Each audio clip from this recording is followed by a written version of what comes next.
vamos a empezar la grabación.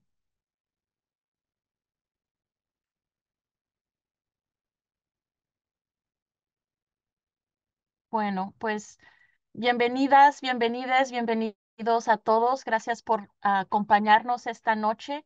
Es un evento muy especial para nosotras en Latina Institute, en el Instituto de Latinas Nacional y bueno, estamos muy emocionadas de estar aquí hablando con Adriana Guzmán, que nos está acompañando desde Bolivia.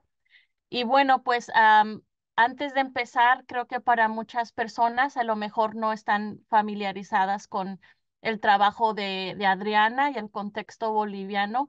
Entonces quiero empezar dejándole saber la biografía de Adriana. Am, Adriana Guzmán Arroyo es una aymara, educadora popular, feminista y integrante de la organización Feministas de Aviala y Feminismo Comunitario Antipatriarcal en Bolivia, con quienes ha acompañado el feminismo para guaguas y procesos de educación, despatriarcalización. También fue migrante en Estados Unidos y es radialista.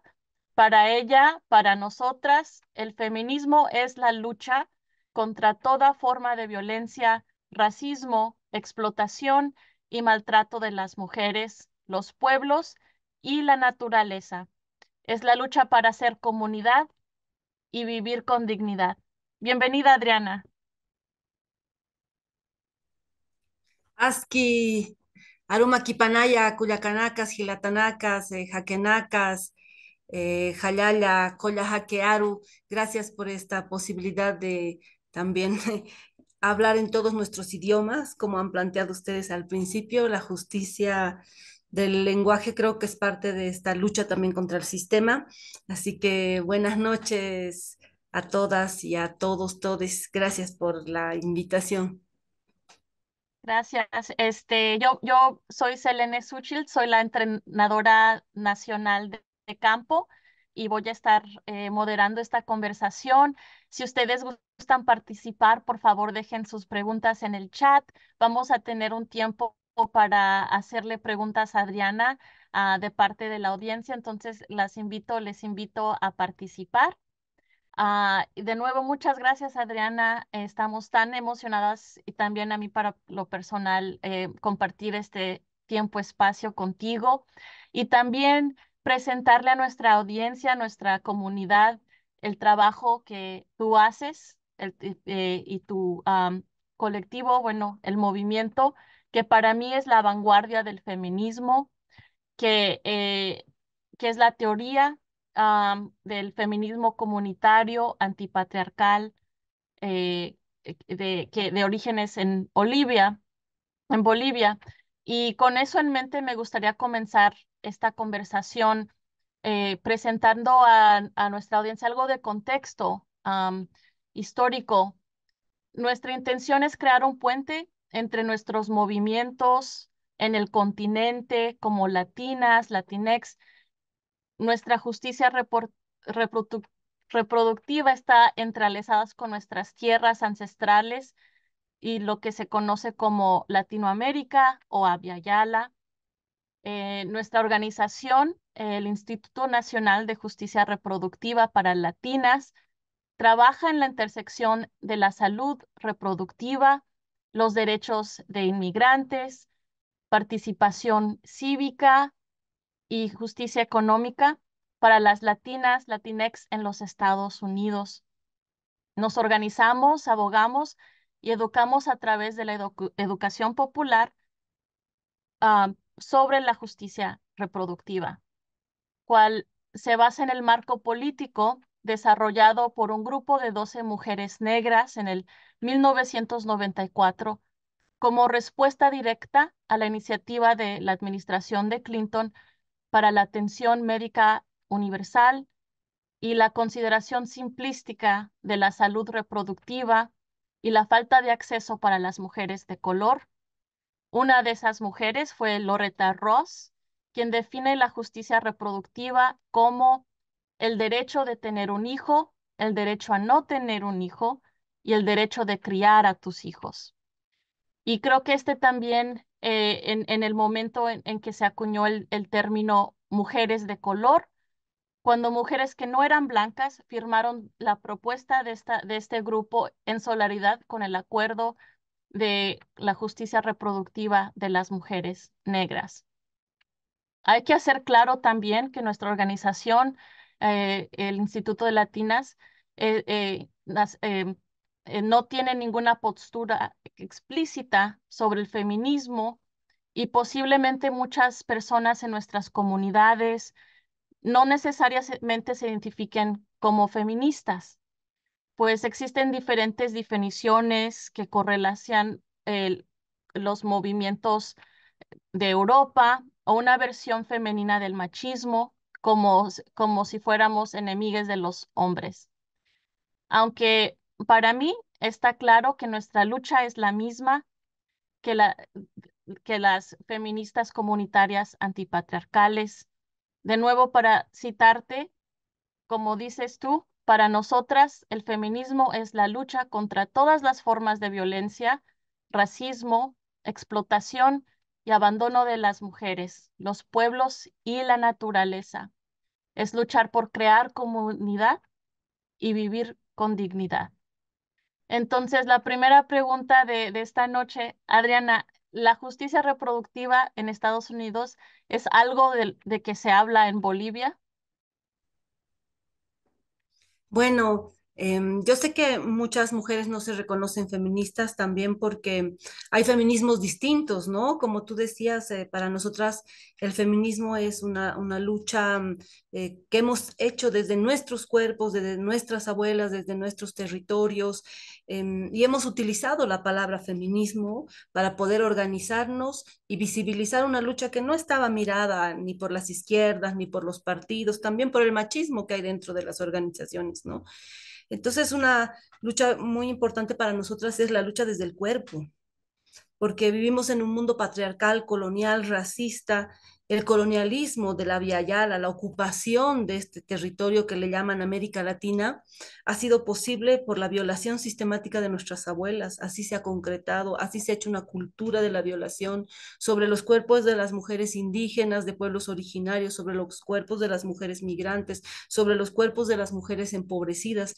Entonces, la discusión sobre el cuerpo y sobre lo que están llamando ustedes allá justicia reproductiva, para nosotras es fundamental porque estamos hablando de la autonomía de nuestro cuerpo, el poder decidir, no solamente decidir si quiero tener hijos o no, sino decidir en qué condiciones quiero criarlos. Y por eso somos feministas, porque queremos criar a nuestras guaguas, a nuestras hijas, hijos en un mundo dignamente, sin capitalismo, sin violencia, sin racismo, sin persecución, sin estas fronteras que nos obligan a migrar, que nos obligan a separarnos de nuestras hijas o hijos, que nos obligan a sacarnos nuestra ropa, a vestir, a hablar de otra forma, ¿no? Que nos obligan a hablar en otro idioma o a ser excluidas por no hablar ese idioma.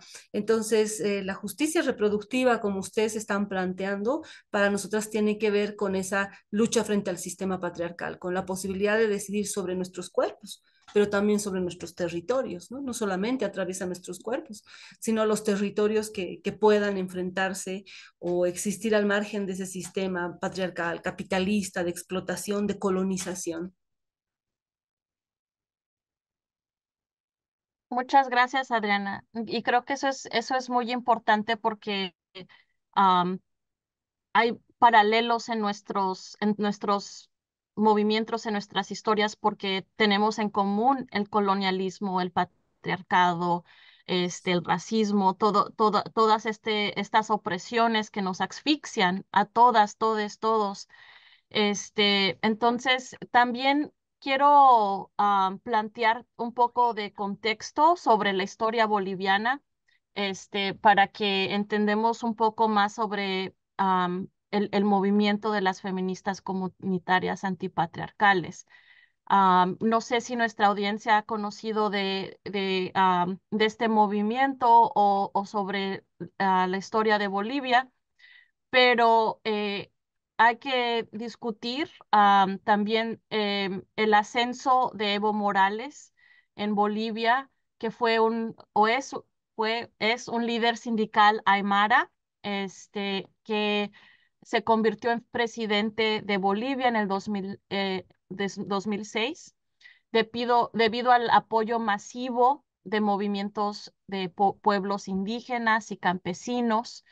Y por este acontecimiento presenciamos algo que es único y singular en la historia, en el sentido de que una cosmovisión indígena, aymara, de gobernanza se impone al modelo liberal y empieza a comenzar un proceso de descolonización al más alto nivel del Estado. Y pronto después de este proceso, incluso una iniciativa de que 50% de las posiciones de gobierno fueran ocupadas por mujeres, surge la conversación sobre el papel de las mujeres en el gobierno y la conversación empieza a cambiar y algo que, que, que, que pocos lugares han tenido esa conversación, plantear que no hay decolonización sin despatriarcalización. Entonces, Adriana, con ese contexto, ¿puedes hablar tu experiencia o cómo se sentía ese momento en la historia en Bolivia y también cómo te influyó políticamente y tu identidad? Si puedes compartir con nosotros ese momento.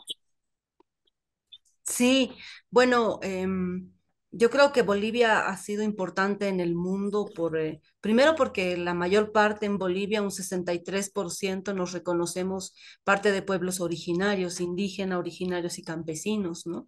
Y en un mundo racista y colonial, llamarte Aymara, Tzotzil, Celtal, Lenca, reconocer del pueblo originario de que vienes es pues un acto de resistencia, ¿no? Cuando nosotras llegamos a tener un presidente indígena, Aymara, como Evo Morales, ha sido importante, primero porque no ha sido que él ha llegado porque ha hecho una buena campaña electoral, él ha llegado porque ha sido una lucha desde los pueblos, porque desde más de 500 años que venimos resistiendo y porque desde la masacre del gas nos venimos organizando en lo que necesitábamos, que era una asamblea constituyente, reformar todo el Estado, ¿no? Entonces, Evo Morales llega con el mandato de hacer eso, un país distinto, para empezar un Estado plurinacional, es decir, que rompe el nacionalismo y reconoce a los pueblos aymaras, quechuas, esejas, tacanas, huenayec, a las más de 36 naciones, ¿no? Eso yo creo que es histórico en el mundo, reconocer los pueblos que habitan en ese estado y romper esa idea de que todos somos iguales y de que todos de que la idea de ser boliviano o ser norteamericano es lo más importante, ¿no? Nosotras no nos reconocemos bolivianas, nosotras nos reconocemos aymaras y era importante que ese Estado nos reconozca y reconozca a nuestro pueblo. Era importante mirarnos en el presidente, ¿no? Yo no sé cómo habrá sido allá en Estados Unidos para las mujeres y hombres negros que Obama sea presidente, pero creo que son discusiones históricas porque la presidencia ha sido ocupada siempre por los ricos, por los empresarios, por los que han tenido poder, por los que han sometido a los pueblos, por los que han saqueado los territorios. Entonces ha sido para nosotras histórico, ha sido parte de nuestras luchas, ha sido importante simbólicamente porque ha cambiado todo el Estado, han habido muchas mujeres y hombres indígenas dentro del Estado, la primera ministra de Justicia, por ejemplo, ha sido una mujer quechua de Pollera, trabajadora del hogar, dirigente a las trabajadoras del hogar, no era universitaria, no era abogada, pero por supuesto que era la que mejor conocía las injusticias y cómo transformar un sistema judicial. A todo eso le hemos llamado descolonización, al poder reconocer nuestros cuerpos, al poder mirarnos al espejo, ¿no? Después de más de 500 años de colonización, de una educación genocida, de este proyecto de desarrollo que nos hace pensar que lo mejor está en Europa o que lo más desarrollado y más lindo está en los Estados Unidos, ¿no? Que es una idea que te impone este colonialismo que permanece a través de las escuelas, de la educación, a través de los medios de comunicación, ¿no? En un mundo que te impone eso, poder reconocernos nosotras, poder romper el pacto colonial, poder reconocer que si mi madre es aymara, mi abuela es aymara, yo soy aymara, y que una forma de destruir el racismo es nombrarme aymara y recuperar mi lengua y recuperar mis formas de vestir, de comer, saber que eso era parte de la lucha ha sido parte de este proceso y ha sido esto que le hemos llamado descolonización. Y claro, ahí la discusión ha sido, bueno, esto es lo único que hay que hacer. Y nosotros hemos dicho, no, además de todo eso que lo vivimos, hombres, mujeres y cuerpos plurales con diversas identidades sexuales, identidades de género, eh, además de eso, hay que reconocer que hay un sistema patriarcal, es decir, que se construye sobre el cuerpo de las mujeres, que así como violenta y somete a las mujeres, violenta a la naturaleza, aprenden nuestros cuerpos. Y entonces es fácil decir, qué bueno la minería, que haya minería para que haya desarrollo o que haya más petróleo, ¿no? Se destruye el planeta, así como se destruyen nuestros cuerpos. Entonces no bastaba hablar de descolonización, había que hablar de despatriarcalización, había que hablar de la relación hacia las mujeres, hacia las niñas y hacia la naturaleza, ¿no? Había que hablar de nuestra memoria ancestral, había que hablar de cómo hemos invisibilizado a nuestras madres, abuelas. A veces en el feminismo una quiere leer a las grandes feministas, cuando las mujeres que han luchado y que han resistido y sobrevivido a este sistema son tu mamá, son tu abuela, tus tías, tus otras hermanas, compañeras migrantes que resisten en un país que se construye pues con esa dominación de los otros cuerpos de pueblos originarios, denominados migrantes, latinos, ¿no? Para eso nos ponen otros nombres también, para saber quiénes pueden acceder a qué trabajos y cuántos dólares van a ganar la hora. Sí, creo que algo muy interesante que creo que plantean em, en ese momento y una conversación que no tenemos, creo que todavía aquí, es el mito que la patriarcalización fue como un importe o algo que vino con el colonialismo, pero sin embargo es algo que ya existía en nuestros territorios. Am, yo vivo en Nueva York y la primera vez que yo aprendí sobre, como tú comentas, entramos de entradas intelectuales occidentales lideradas por mujeres blancas como Silvia Federici, que trabajó con una artista performance de Bolivia, Malia Galindo, y conocí su trabajo de Mujeres Creando, que fue como un movimiento de arte anarquista lesbiano de Bolivia, y también la transformación de mujeres creando comunidad. Y también el texto, la creación del texto con que colaboraste con Paredes, El tejido de la rebeldía. ¿Puedes hablar, hilando esa parte de la historia y los diferentes movimientos feministas que estaban surgiendo en ese momento en La Paz, en el territorio boliviano? Este, cómo era la dinámica de estos colectivos y cómo surge como lo que diferencia al feminismo comunitario antipatriarcal, que es el feminismo que tú representas? Bueno, como estábamos diciendo, o sea, hay muchos feminismos, ¿no? Y la teoría, la academia dice que el feminismo nació en Francia, entonces nosotros decíamos, ¿cómo vamos a ser feministas? No somos feministas, ¿no? Porque no, ni hemos llegado a Francia, ni nos parecemos a los privilegios y las condiciones que puede tener una mujer en Francia. Entonces hablamos de feminismos que se han construido en nuestros territorios, que tienen su propia memoria, ¿no? El feminismo comunitario tiene una memoria ancestral de nuestras abuelas que han luchado, ¿no? que se han enfrentado al sistema colonial, Bartolina Sisa, Tránsito Maguaña, Dolores Caguango, Curuza Yarwi, Micaela Bastidas, muchas mujeres indígenas originarias que han luchado contra la colonización española, contra el Estado, ¿no? Para nosotras esa es nuestra memoria feminista, como feministas comunitarias. Ahora, en Bolivia han habido otros colectivos feministas,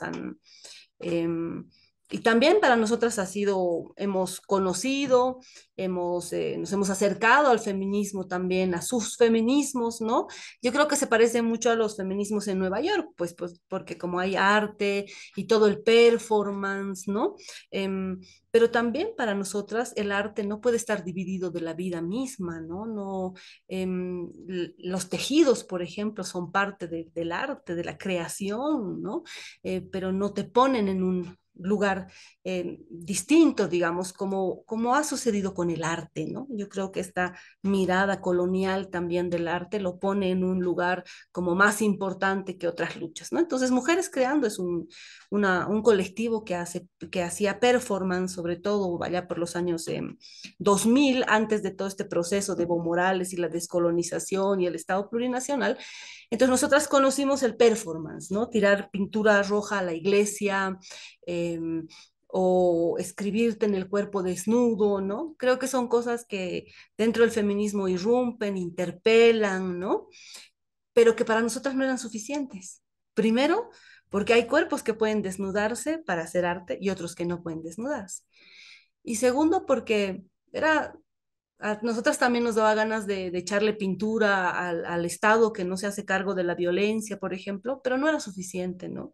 No ganábamos lo que queríamos con eso, que es realmente que nunca más ninguna hermana sea asesinada, ni sea violada, ni ninguna niña desaparezca en las redes de trata y tráfico, ¿no? Entonces, creo que el aporte de Mujeres Creando al feminismo en Bolivia ha sido importante, pero que también, producto de este Estado plurinacional, de la descolonización, hemos ido construyendo nuestros propios feminismos, otros feminismos, ¿no? Que respondan a nuestra memoria, a nuestros territorios, y por eso hablamos de comunidad, ¿no? Porque también el feminismo en el performance y en otros lugares es individualista, ¿no? Es bueno lo que yo quiero, lo que yo necesito. Imagínense, imagínense una hermana migrante en Nueva York, si no se organiza, si no conoce a otras hermanas migrantes que le puedan indicar cómo, dónde conseguir trabajo, una en soledad no puede hacer eso, ¿no? Excepto que tengas privilegios. Entonces hablamos de feminismos individualistas que hablan desde esas condiciones que no se parecen a las nuestras. Entonces, por eso un feminismo comunitario, nosotras decíamos la discusión no es estética, la discusión es ética, no solamente sobre las formas, sino sobre la lucha que hay que hacer contra el sistema capitalista, contra la explotación, contra el extractivismo, ¿no? Entonces, por eso hemos construido el feminismo comunitario, pero también hemos conocido, sí, eh, este feminismo anarquista y del performance de mujeres creando, ¿no? Que es, creo, conocido en Nueva York y en el mundo, ¿no? Por sus aportes desde el campo artístico, ¿no? Pero bueno, comprendemos el arte también desde lo comunitario nosotras, ¿no? Sí, una conversación que hace poco creo que tuviste con una compañera que era poeta, hablaste un poco sobre cómo qué hace el arte, si viene de un lugar de resistencia, pero cómo se mueve en el mundo, si alguien ya va publicando un libro y va por las editoriales y todo como un proceso liberal y, y la parte de, o sea, como cuál es cómo se puede mover el arte de una manera que es resistencia, que es parte que mueve la comunidad, que mueve el cambio. Lo que pasa es que la construcción del arte, la mirada del arte es también bastante colonial, ¿no? Se ha aprendido a hacer poesía en la lógica de la gramática, de la rítmica, de la métrica, del castellano. y nuestras lenguas son otras, no son el castellano, ¿no? Y aunque fueran, pues queremos hacer poesía desde otros lugares, si es que hacemos poesía, ¿no? Entonces, bueno, yo creo que más allá de pensar si es buena la poesía o el arte o no, lo importante es que sea útil para las luchas, ¿no? En esta lucha de la justicia reproductiva, que hay que interpelar al sistema que se construye sobre nuestros cuerpos y se construye sobre nuestros úteros y se construye justamente controlando esto que es no solo la reproducción, sino la posibilidad de relacionarnos, el placer, eh, la decisión de no parir, por ejemplo, este control sobre los cuerpos, sobre los territorios, por ejemplo, cómo aporta el arte, cómo interpela el arte a esa discusión. Entonces, si eso sí sirve, si hay hermanas, yo conozco muchas hermanas compañeras migrantes en los Estados Unidos, latinas, haciendo performance, haciendo, irrumpiendo, interpelando desde el arte, y a mí me parece que es una herramienta importante, ¿no? Ahora, si lo hacen para un espacio que es privilegiado, creo que no es útil, ¿no? Yo creo que mientras sea útil, sea el arte o sea la música, sea lo que fuera, si es una herramienta de lucha, para mí está bien, puede aportar a la comunidad, ¿no? Así es. Algo que también me encanta, la manera que hablas, bueno, como dos cosas. Hablas del que este feminismo es el feminismo de nuestras abuelas, ¿no? El feminismo am, que, que vives. Entonces, ¿podrías compartir con nosotras, con nosotros, nosotros, el posicionamiento que respecta al aborto, la maternidad, a la raíz de nuestra memoria ancestral?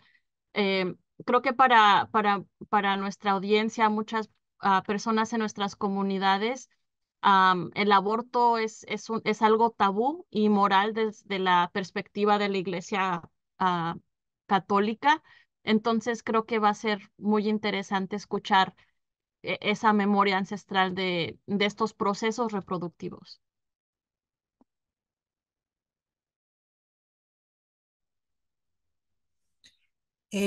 Cuando nosotras nos empezamos a organizar, no nos llamábamos feministas, tampoco queríamos ser feministas, solamente nos reconocíamos como organizaciones de mujeres, ¿no?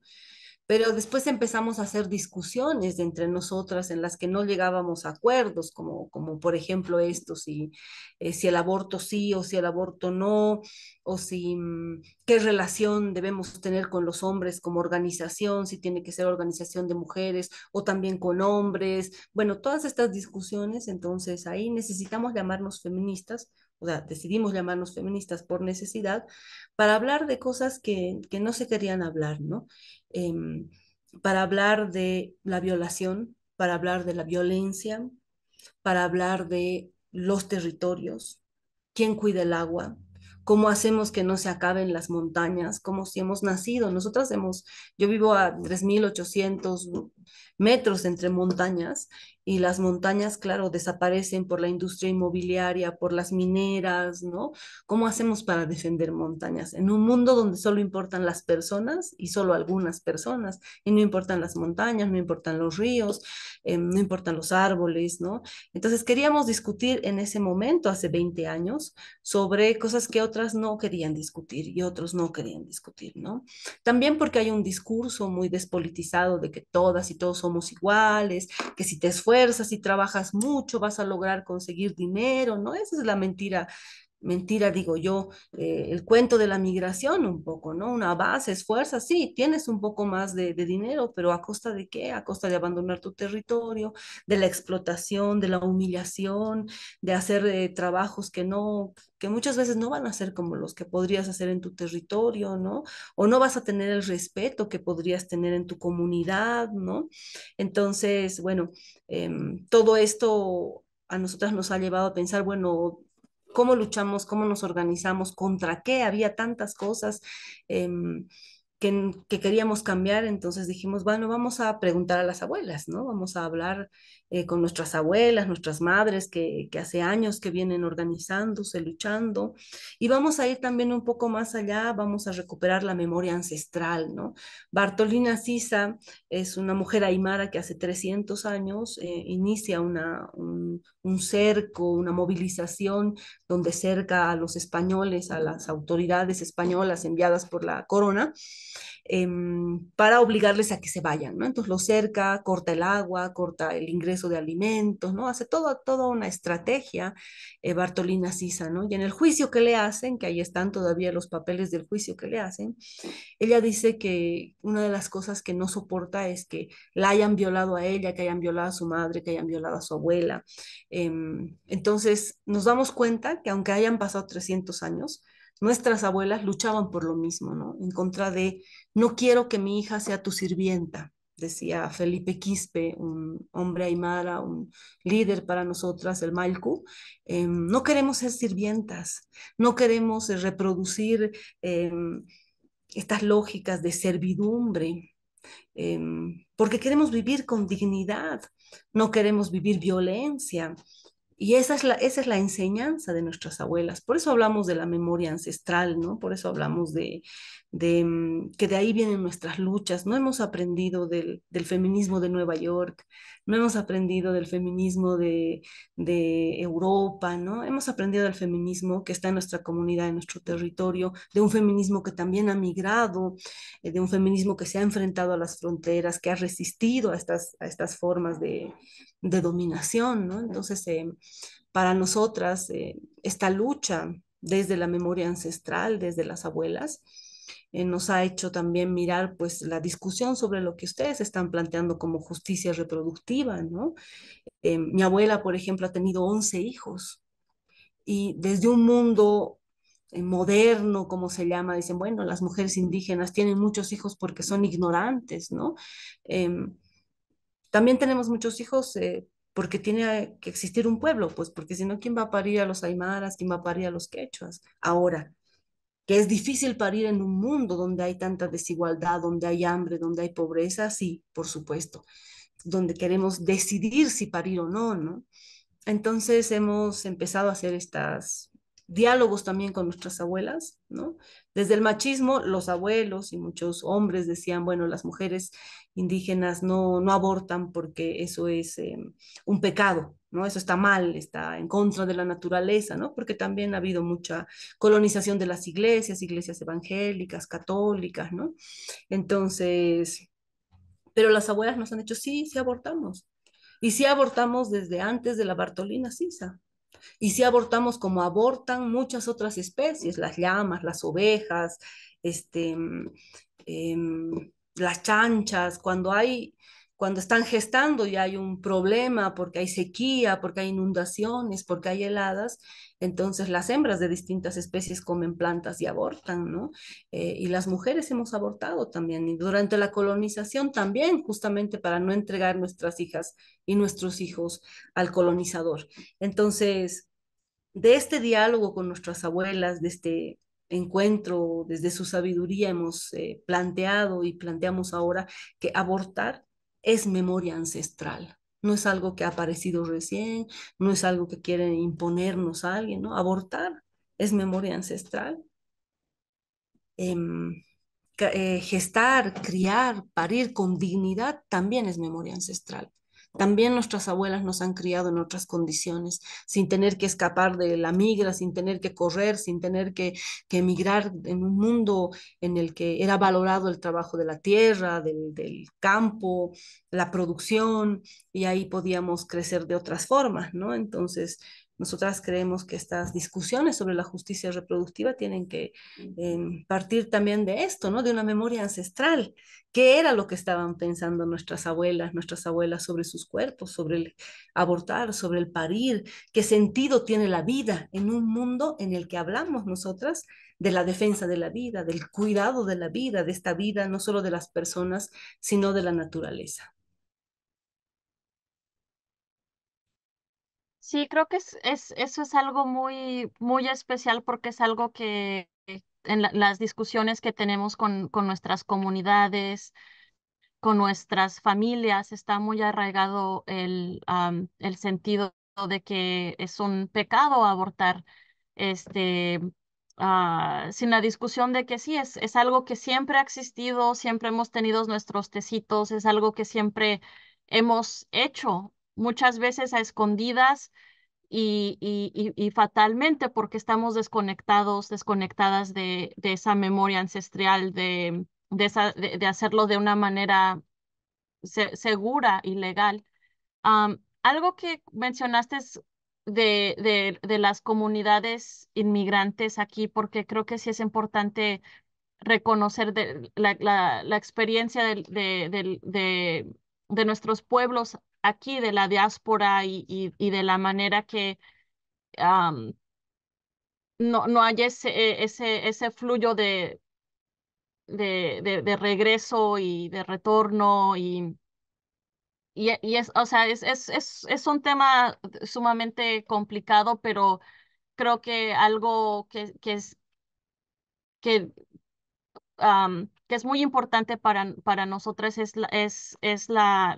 pueblo inmigrante, las trabajadoras inmigrantes, el trabajo doméstico que se hace aquí.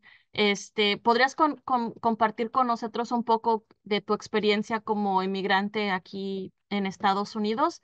Y después vamos a abrir el chat al resto de la audiencia para que participe en esta conversación.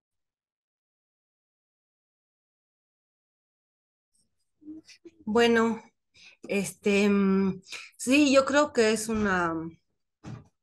todo lo que estamos hablando sobre el colonialismo, sobre las formas de oprimir, de discriminar, ¿no? De un sistema que es capitalista, se viven pues atravesando la frontera, ¿no? Se viven primero porque la migración tiene que ver con la expulsión de los territorios, ¿no? Y aunque una pueda pensar ahora en procesos de retorno, la situación en Abya es muy compleja, ¿no? En muchos lugares los grupos, los cárteles de narcotráfico han crecido, lo que está pasando ahorita en el Ecuador, cómo ha crecido en México. Entonces el sistema se encarga de que no puedas volver a tu territorio y que allá también tengas que vivir del otro lado del charco, como dicen, también tengas que vivir oprimida, excluida, explotada, ¿no? Aunque te digan que es una vida mejor, ¿no? Para mí lo más difícil ha sido el idioma, cómo te anula como persona, ¿no? Cómo no puedes ni comprar algo, ni con eso, pues ni comunicarte, ¿no?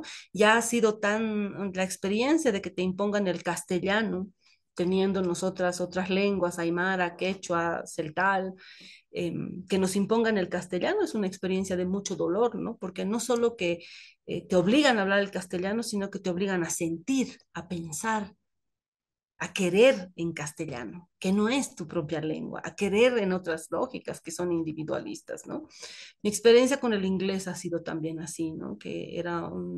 Primero que era muy difícil aprenderlo, porque significaba una relación de poder, porque siempre que lo hablaba me decían que estaba mal como lo estaba hablando, y entonces era una humillación sistemática de no poder hablar, y no podía comunicarme, ¿no? No podía comunicar tampoco mis afectos, mis necesidades, mis dolores, ¿no? Pero la posibilidad de hacer comunidad es tan grande, ¿no? La memoria de comunidad que tenemos es que yo he emigrado, he vivido en Washington, y ahí había una comunidad grande de mujeres salvadoreñas, mexicanas, ¿no? Entonces, una crea su comunidad, su espacio donde sobrevives a ese otro mundo donde tienes que ir a trabajar, donde tienes que entrar al metro, donde tienes que escaparte de los policías, tengas o no tengas documentos, ¿no? Donde están todas las relaciones de poder. Creo que ha sido un encuentro con la comunidad también, una comunidad migrante latina, y también una comunidad migrante boliviana que ha logrado en Arlington, le llaman Arlimbamba, porque aquí hay un lugar que se llama Cochabamba, entonces allá se llama Arlimbamba porque hay mucha gente de Cochabamba, entonces podía también ahí ir y festejar el carnaval y bailar y comer las comidas de aquí, ¿no? Pero eso me ha ayudado a resistir, pero no significa que no exista ese sistema que te está explotando, ¿no? Aunque el domingo podía escapar a la comunidad boliviana, después estaba el sistema que te explota y que te humilla y que te hace sentir que no eres una persona todo el tiempo, ¿no? Entonces yo creo que esa es o hay que repensar la migración o hay que ocupar nomás ya los Estados Unidos, tomarlo de alguna forma, porque estas formas de opresión creo que lo importante es enfrentarlas y destruirlas, ¿no? Sí, pues allí está el detalle, como dice Cantinflas. En la realidad política en cual nos encontramos en Estados Unidos, estamos experimentando, yo creo que como una ola antimigrante xenofóbica, claro que siempre ha existido, pero está mucho peor.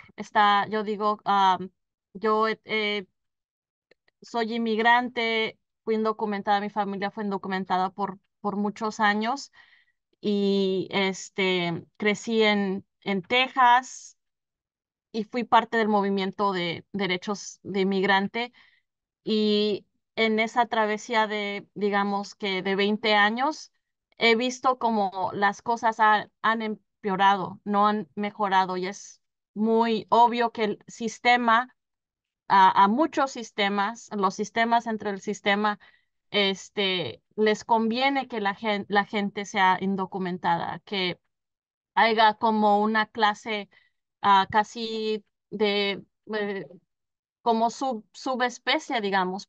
También ahora vienen niños que están trabajando en las fábricas, por cuestiones, políticas. Hay olas de diferentes inmigrantes de diferentes nacionalidades que están también experimentando un tipo de discriminación de gente que han estado aquí ya por décadas, también indocumentados, y viene una ola que por razones políticas les dan algún permiso o pero o sea, hay como una especie de que el sistema nos está, de la manera que funciona, nos está poniendo entre uno al otro y también hay leyes antimigrantes, soberanía reproductiva y todo se nos está viniendo eh, este año es un año de elección presidencial, entonces creo que, bueno, es un momento no solamente aquí en Estados Unidos, en el resto del mundo, sin embargo, aquí vive este es el estómago de ese sistema, entonces, ah, bueno, comparto eso contigo porque imagino, no sé me imagino que si tienes como al- am, algún sentido de lo que está ocurriendo aquí, pero estamos viviendo por un momento muy, muy feo, entonces estamos tratando de resistir y creo que como la oportunidad que tenemos esta noche de hablar contigo nos amplia el mundo cuando ahorita este momento parece que estamos como entre la espada y la pared, en un momento donde nos sentimos muy, muy chiquitos. No, adelante. Sí, yo creo que es un momento muy difícil para todo el mundo, ¿no? Cómo los gobiernos de derecha, fascistas, han ganado tantos países en Europa, cómo existe la posibilidad de que Trump vuelva a ser candidato en los Estados Unidos, cómo ha ganado Javier Milei en Argentina, cómo ha sido hace un tiempo presidente Bolsonaro, Jair Bolsonaro en el Brasil, cómo es presidente hoy Noboa en el Ecuador y está abriendo las puertas a las mineras, a los cárteles del narcotráfico, está el planeta mismo, cómo está destruyéndose por quienes tienen poder, ¿no? Yo creo que es un momento difícil, pero frente a eso, más que nunca es posible la organización, el construir comunidad también allá, migrando, también en Nueva York, también en Finlandia, también en otros territorios, ¿no? Porque si esos son los estados, si esos son los posibles presidentes, ¿qué vamos a esperar de esos estados? ¿No? La justicia reproductiva, por ejemplo, es algo que vamos a esperar que la hagan en la ley o es algo que tenemos que conseguir nosotras, ¿no? Es algo que tenemos que ejercer, que discutir entre nosotras. Yo creo que ambas cosas hay que hacer, ¿no? Por el momento, interpelar y denunciar a los estados que tienen políticas racistas, xenófobas, de persecución, ¿no? De criminalización, de masacre, Dina Boluarte en el Perú. Hay que criticar, hay que cuestionar esto, pero al mismo tiempo, para no sentarnos a esperar que cambie de presidente y que haya una nueva elección, hay que organizarnos, ¿no? En nuestros barrios, en nuestras comunidades, en los espacios de organización que tengamos, porque creo que eso es lo que sí podemos asegurar nosotras, ¿no? Lo demás depende de si pierde o no Trump o quién sabe quién. Sí, muchas gracias. Es un tiempo, creo que donde nos tenemos que seguir. Es una disciplina estar en la lucha y realmente creernos que es posible cambiar el mundo. Y con eso le paso el micrófono a Fabiola Carrión. Hola, ¿me escuchan? Muchísimas tardes. Muchas gracias, Adriana, por tu intervención. Me llamo Fabiola Carrión y estoy en la junta directiva del Instituto Latina. Tengo tres preguntas para ti. Me pareció excelente tu presentación. Te las digo todas al mismo tiempo. Primero, la más cortita, que es si recomiendas alguna lectura que hable sobre el feminismo comunitario, porque creo que me parece un concepto bastante interesante. Mi segunda pregunta es, me parece muy interesante lo que están haciendo las compañeras en Bolivia, preguntándole a las abuelas sobre el pasado, ¿no? Y cómo el feminismo y el aborto específicamente se manifestó en nuestros pueblos, en nuestra historia. Y mi pregunta para ti es, cómo esas conversaciones se están transformando en las leyes en Bolivia, porque si no, creo de que en Bolivia el aborto todavía está penalizado o está penalizado, despenalizado en circunstancias muy limitadas.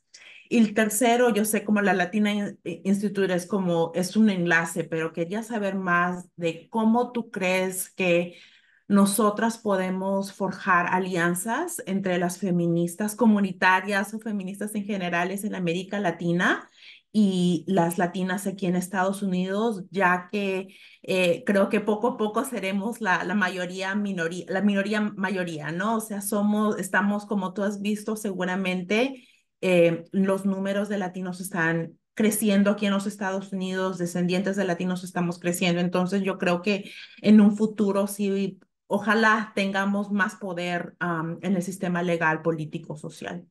Gracias. Bueno, eh, lecturas, algo también que hemos aprendido de las abuelas y que para nosotras ha sido muy importante, ha sido recuperar la oralidad, mantener la oralidad, la importancia de la oralidad, ¿no? Entonces, hay muchos videos en YouTube de feministas comunitarias de Bolivia, de Guatemala, de Ximuleu, de distintos territorios. Y hay muchas que se han negado a escribir también porque a veces los libros te quitan la rabia, ¿no? Las palabras cuando circulan traen rabia, traen dolor o traen alegría, ¿no? Pero cuando ya se ponen en un libro, ya se vuelven palabras y no queda la rabia, el dolor. Entonces, hay mucho en lo oral, pero también hay un texto que se llama Descolonizar la memoria, descolonizar feminismos, que está ahí en PDF en las redes, que lo pueden buscar y ahí hay algunas de las cosas, ¿no? Lo segundo, sobre este diálogo con las abuelas, Hablamos de la memoria ancestral, la abuela Bartolina, Micaela Bastidas, hace más de 300 años, pero también hablamos en las marchas por aquí, por ejemplo, aquí del 8M, entre Bolivia y Perú, hay un grito que es: somos las hijas de todas las mujeres que no pudieron esterilizar, ¿no? Denunciando todas esas políticas de esterilización forzosa que implementó Fujimori, que implementó USAID y otros organismos en estos territorios, ¿no? Porque ya las pobres no podían tener más hijos porque el Estado estaba en una política de genocida, como siempre lo ha estado, ¿no? Entonces, todas esas memorias recuperamos, ¿no? Tanto para mirarnos, para hacer un feminismo desde nuestros cuerpos, ¿no? Entonces, al mismo tiempo, el hablar de que abortar es memoria ancestral y recuperar plantas, que es una recuperación de plantas que se han eliminado, pues, ¿no? Y también las han eliminado muchos hombres, porque decían mejor que las mujeres con 11 hijos se quedaban bien en la casa, ahora cuando tienen dos, ya lo quieren todo o vienen tras de nosotros a la cancha, ¿no? Entonces también era toda esta discusión por la cual se eliminan las plantas, pero yo creo que dentro de la comunidad permite una discusión distinta sobre los cuerpos, distinta sobre la autonomía, sobre las decisiones, sobre si estos son tiempos para parir o son tiempos de helada, por ejemplo, ¿no? Entonces, para mí esa discusión que puede ser como una despenalización social, esa es la fundamental. Y la otra que también ha aportado a la discusión dentro del Estado plurinacional, nosotros hemos dicho: ¿qué Estado descolonizador va a seguir penalizando el aborto? ¿Cómo va a ser descolonizador, cómo va a ser despatriarcalizador si sigue penalizando el aborto? Entonces ha habido una sentencia constitucional que amplía las causales de la interrupción legal del embarazo, pero no es suficiente, ¿no? Esa es una lucha que nos queda todavía pendiente en términos legales, pero también se está haciendo dentro de la justicia indígena originario campesina, que tiene equivalencia constitucional, o sea, que vale igual que la justicia ordinaria. También estamos haciendo este planteo de despenalización, porque en nuestras cosmovisiones no está penalizado, porque no hay ningún muerto, ningún atentado, porque la vida es un ciclo, ¿no? Entonces, yo creo que estamos haciendo caminos, pero aún sí, como tú has dicho, está penalizado. Y finalmente, por todas estas cosas, porque no hay una sola forma de encarar la despenalización del aborto, la lucha contra la xenofobia, el racismo, la lucha contra el genocidio que tienen declarado hacia las mujeres con la cantidad de feminicidios en el mundo, nos exige que nos organicemos, nos exige que rompamos las fronteras, que ya no baste con que cada una sea feminista o en México o en Bolivia, necesitamos encontrarnos con las hermanas que están en Estados Unidos y las primeras con las que nos vamos a poder encontrar son ustedes, ¿no? Nuestras hermanas, compañeras migrantes con las que podemos mirarnos y reconocernos, con las que compartimos un cuerpo y con las que seguramente vamos a poder organizar esta lucha frente al sistema. Ay, qué bonito. Porque sí, no, de verdad, Adriana, estamos en un momento muy oscuro y en términos de la justicia reproductiva, pues ahorita está dependiendo, va por estado, pero está convirtiéndose más y más severo las consecuencias de tener un aborto o acceso a la mifeprostina o diferentes cosas. Entonces, llegamos a un punto del movimiento en Estados Unidos y específicamente nosotras como Instituto Nacional de Latinas, que estamos viendo al sur y la marea verde, porque es impresionante el movimiento masivo, visual, solidario que empezó, bueno, digamos, la origen del pañuelo verde en Argentina y después hasta México que ganó el derecho del aborto, mientras aquí estamos retrocediendo de una manera este, muy, eh, muy fea. Entonces estamos, ahí vamos, no sabemos cómo es en los zapatistas, tenemos que como caminar juntos, ¿no? Juntas, y allí vamos a encontrar el camino porque queda claro que es un movimiento mucho más grande que una región, un estado, un país, es completamente un sistema. Y vamos al sur, a la ola verde, ¿no? Este, pero aquí no conozco, cuando dices la ola verde o decimos green wave, estamos teniendo como una serie de educación o introducción sobre el movimiento de la marea verde, pero no se reconoce aquí de la misma manera. No, no sé, como que algo se está perdiendo en la traducción o en la interpretación. Creo que también esa desconexión tal vez de clase y de Morales, ¿no? Como cuando estaba sucediendo como las marchas en México, mi familia, pues sí, yo estoy en contra de la violencia doméstica o de género, pero ¿por qué andan rompiendo las cosas? No, eso no me gusta, ¿no? Entonces creo que también el machismo, la misogonía que está tan arraigada que nos da miedo.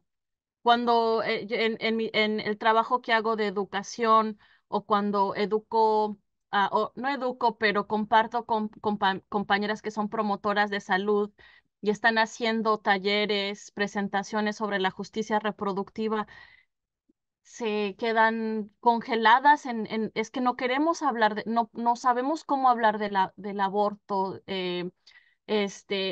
Y de dónde viene el miedo, es el odio contra la mujer, ¿no? Es esa misogonía, el patriarcado que está debajo de todo. Sin embargo, nos cuesta mucho hablar sobre eso, especialmente de la cultura católica que tiene como tanta viene de allí mucho tabú y condenación del aborto. Sin embargo, tienen un problema sistémico de pedofilia. Entonces, ¿dónde está allí el respeto a la vida, a los niños? Entonces, bueno, comparto eso para decirte, o sea, para procesar cómo podemos unir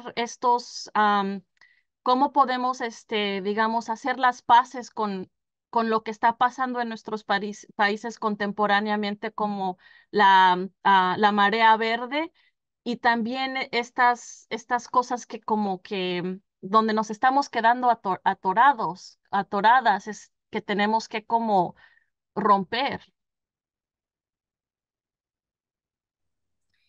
Yo creo que lo principal, lo importante es asumir que no es un tema personal, ¿no? Cuando uno asume que, em, que ha migrado porque tenía una deuda y que allá no ha podido conseguir algo porque no ha aprobado el examen del TOEFL, porque cuando piensas que es un problema solamente personal, y eso es lo que intenta hacerte creer el sistema, los medios de comunicación, que usted lo va a lograr, ¿no?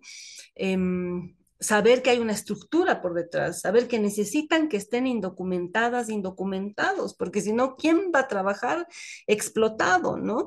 Saber que necesitan atacar a México, generar tanta violencia para que la gente escape de México, de Honduras, de Guatemala, ¿no? Cuando uno entiende que todo eso está entrelazado, yo creo que es más fácil acercarse, entender y hacerse parte de la marea verde, de las organizaciones, de las luchas feministas, ¿no? De las marchas, ¿sí? Porque como es sentido común que ¿cómo es posible que les dé les preocupe más las paredes que la cantidad de mujeres que son asesinadas, que la cantidad de feminicidios, cuerpos mutilados, niñas y niños en la trata, tráfico de personas, de órganos para la explotación sexual? ¿Cómo es posible que la sociedad no mire eso, no?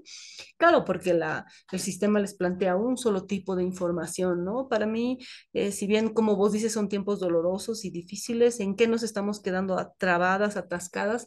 En este individualismo que nos plantea el sistema, ¿no? En que yo voy a salir de este problema porque voy a lograr migrar y porque ahí voy a hacer, además de trabajar, voy a estudiar en la universidad, voy a hacer un doctorado. Eso no es posible más. Yo creo que no es posible más porque las condiciones de vida, de explotación que nos están poniendo ya no se parecen a las de 20 años, ¿no? Por eso también seguro esta diferencia que vos decías, gente que hace 20 años ha migrado está hoy maltratando y explotando a otra gente que recién migra, porque las condiciones son distintas, ¿no? Entonces hay que romper ese individualismo, realmente yo creo que hay que romperlo y que también hay que creer que es posible porque el movimiento feminista existe, no porque tengamos tiempo de sobra para organizarnos, sino porque si no nos organizamos, nos matan, porque si no nos organizamos, no logramos encontrar la comida que necesitamos o la ley que necesitamos o discutir sobre la justicia reproductiva. Si no nos organizamos, no logramos hablar de esto, ¿no? En soledad, hablar sobre lo que es el cuerpo y todo esto que le han llamado ustedes justicia reproductiva en soledad no es posible. Y muchas veces con tu pareja mucho menos, porque hay relaciones de poder, ¿no? Entonces, pero sí organizadas con otras mujeres que vivimos estas formas de opresión, de dominación. Yo he estado en Estados Unidos embarazada, he visto lo que significa políticas de exclusión y de inclusión racistas, porque parece que te odian más. Hay doble racismo cuando estás embarazada porque piensan que estás tratando de quedarte ahí de alguna forma, cuando saben que sus leyes tampoco lo permiten, ni aunque terminemos pariendo más hijos y más fuerza de trabajo allá. Entonces, pero la única forma de no quedarse en el dolor, en la frustración y quedarse paralizada es organizándonos en los espacios, en las marchas, en estos otros lugares alternativos a solamente la democracia, ir y votar y después que la vida continúe igual, ¿no? Sí, sí, creo que pues lo que queda claro es cómo seguir resisten- resistiendo, no quedarnos en nuestros pequeños mundos, abrir eh, abrir la mente y imaginar cómo nos podemos organizar y crear como una, una alternativa colectiva. Am, Algo que te iba a preguntar sobre, creo que para muchas personas que hacen este compromiso de vida para la justicia, este, de lucha, a veces nos descuidamos mucho, ¿no? Debe de haber como un balance en la lucha colectiva en nuestra comunidad y también el autocuidado y de que nosotros, nosotras estemos bien, de cuidar y respetar nuestro cuerpo y ser un ejemplo de salud, de buen vivir. Y claro que tiene que ver mucho con acceso, pero también creo que nuestras abuelas nos enseñan mucho sobre el autocuidado y alternativas al sistema médico. ¿Podrías compartir con nosotros como modalidades de autocuidado que tú utilizas o cosas que te dan fuerza y te regeneran para seguir tu compromiso a la lucha? Yo creo que esa es una de las cosas que hemos discutido mucho porque se habla mucho del autocuidado, pero también en términos individualistas, ¿no? Como es tiempo de parar y alejarse de todo y ocuparte de vos. Tal vez eso servía en algún momento, pero los tiempos hoy son tan difíciles, ¿no? De tanta represión. No solamente estamos hablando de que hay racismo, estamos hablando de que hay eliminación. Para mí lo que está pasando en Palestina, lo que está pasando en el Ecuador, es una eliminación de los pueblos, un gran genocidio, ¿no? Entonces hay que pensar en otras formas de autocuidado. Para nosotras autocuidado es que el tiempo que ponemos nosotras en la lucha sirva para que ninguna otra mujer, ningún otro pueblo sea sometido. Eso ya es parte de nuestro cuidado, ¿no? Nosotras hemos hecho de esta lucha una forma de vida, entonces el otro autocuidado es la comida. Nosotras sí le damos un tiempo a la comida, sí cuidamos qué vamos a comer, porque nos mantiene cerca de la memoria, ¿no? La memoria ancestral, ¿no? La memoria no es puro cuento, la memoria se mantiene también con chuño, papa, ajís, con las cosas que nos han alimentado nuestras abuelas, porque eso nos hace recordar permanentemente de dónde venimos, ¿no? Y por qué estamos en esta lucha, por qué no soportamos el racismo, por qué nos parece terrible lo que hacen los distintos presidentes en Estados Unidos, las ideas de los muros, de los niños capturados en esas jaulas, por eso nos indigna, porque permanentemente estamos en contacto a través de la comida, a través de la música, con esa autonomía que han tenido nuestros pueblos, de vivir en sus territorios, de vivir dignamente, sin una potencia u otro presidente que les esté sometiendo, ¿no? Por eso sabemos que estamos en el camino correcto. Y eso para nosotras es autocuidado.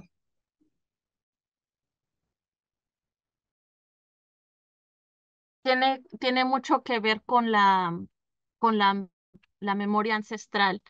Este, nos quedan unos minutos, al menos que alguien quiera compartir algo o hacer una pregunta a Adriana. Alma, bienvenida, Alma, una compañera.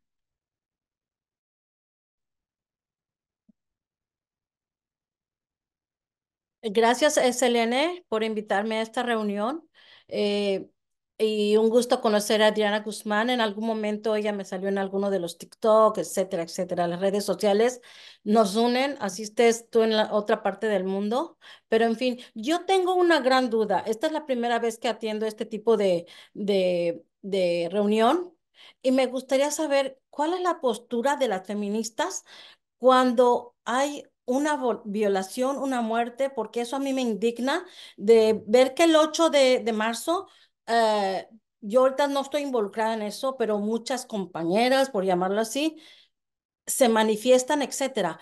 Pero Adriana, yo estoy bien indignada porque ¿por qué no hay esa manifestación cuando hay una violación, una muerte de una compañera? Ahí eso me choquea, como se dice.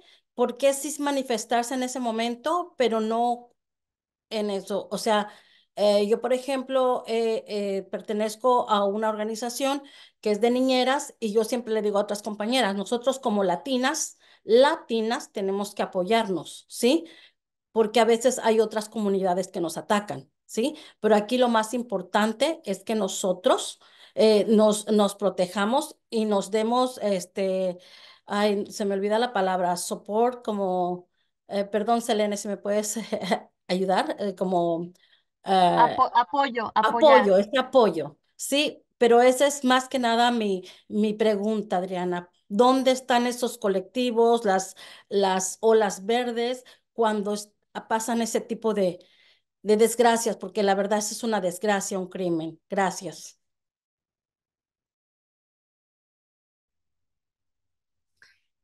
Yo creo que hay varias cosas ahí. Por un lado está el hecho de que hay un feminismo también que se pone de moda y que como todo se consume, entonces uno sale a marchar con su pañuelo y después vuelve a su casa y no le importa lo que pasa con el mundo, ¿no? Vuelve a su casa y maltrata a la señora que cuida a sus hijos, a la niñera, maltrata a la señora que cuida el edificio, porque la mayor parte de esos trabajos los hacemos mujeres y mujeres migrantes, tanto allá como migrantes de las comunidades a la ciudad aquí, ¿no? Entonces, ese es un problema, es un feminismo que no está politizado, que solamente es una moda, ¿no?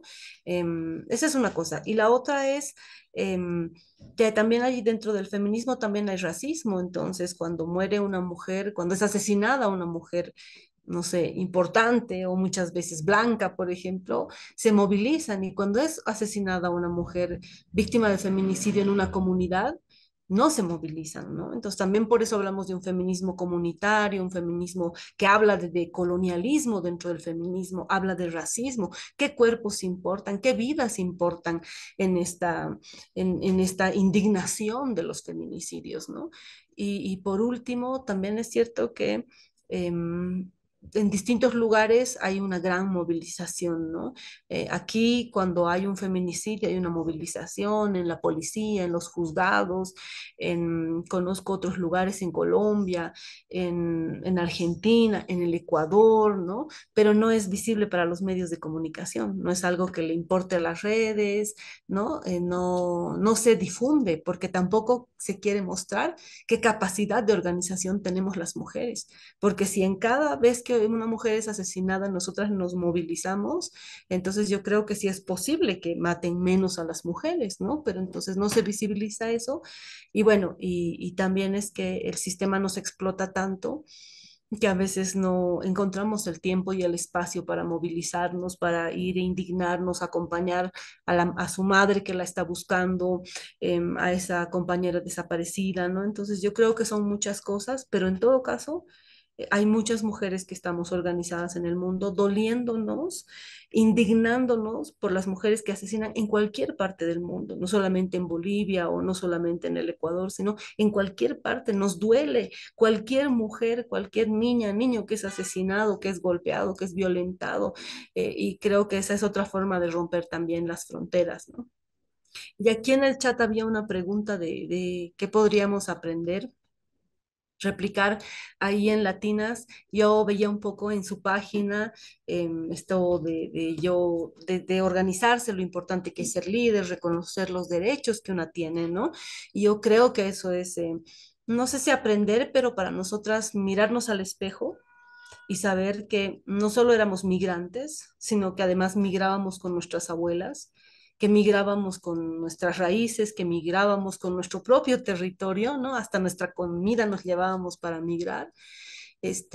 Reconocer eso también nos da fuerza, ¿no? Es algo que desde mi experiencia sirve mucho siendo latina, inmigrante en los Estados Unidos, ¿no? Reconocernos como aymaras, como quechuas, como no solamente como mexicanas, sino reconocer la abuela que tenemos, la memoria que tenemos como triquis, como tzotziles, celtales, de distintos pueblos, ¿no? Es un atentado contra un sistema racista, ¿no? Doblemente racista. Y además a una le da fuerza porque una sabe que viene de un lugar, que viene de un territorio y entonces que ese territorio también siempre nos espera, ¿no?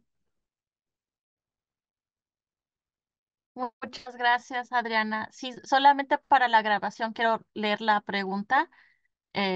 Charo dice, súper conversación. Gracias por su tiempo y la inspiración, Adriana. ¿Qué oportunidades ve que podemos aprender y replicar nosotras como latines aquí en este país del movimiento, en Bolivia y en general de la marea verde en América Latina?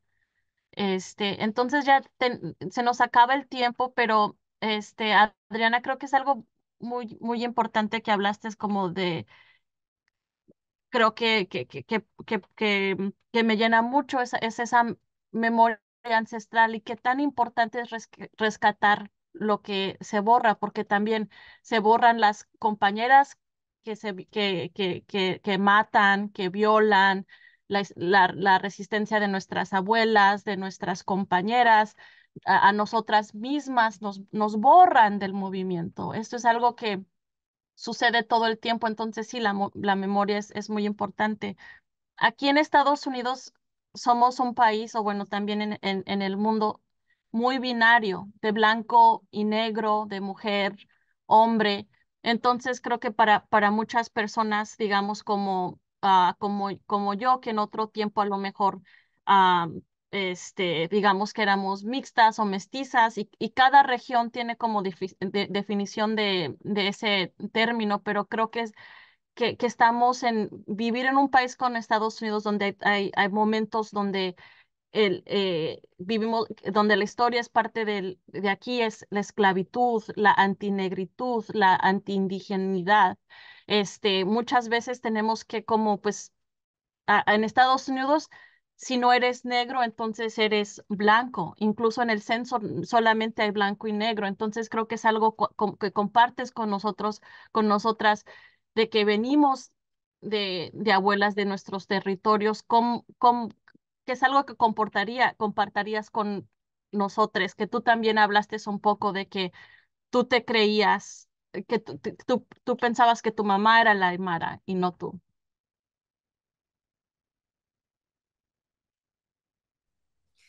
Eso a una le da fuerza, ¿no? Y eso ayuda a romper un mundo colonial y te ayuda realmente a mirar quién eres y entonces a desear otras cosas y deseas entonces tu comunidad y entonces valoras el poder producir tus propios alimentos, ¿no?